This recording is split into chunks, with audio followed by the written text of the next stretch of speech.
విజయవాడకి వెళ్తున్నామని చెప్పాను కదా, లగేజ్ అంతా కార్లో పెట్టేసుకుని ఇక మేమైతే బయలుదేరిపోయాం. నేనైతే అమ్మవారిని దర్శించుకునేంత వరకు ఏం తినొద్దని అనుకున్నా.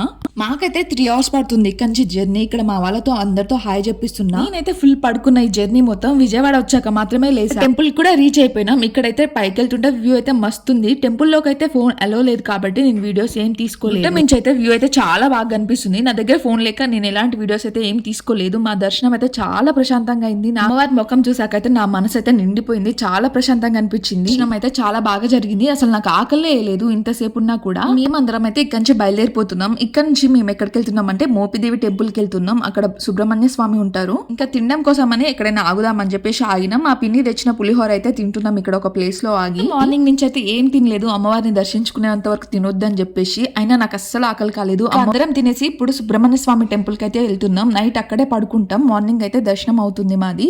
అక్కడికి వెళ్ళేసరికి 7 అలా అయింది. టెంపుల్లోనే ఫుడ్ పెట్టారు. అది అయితే చాలా బాగుంది. మళ్ళీ రేపటి వీడియోలో మళ్ళీ కలుద్దాం.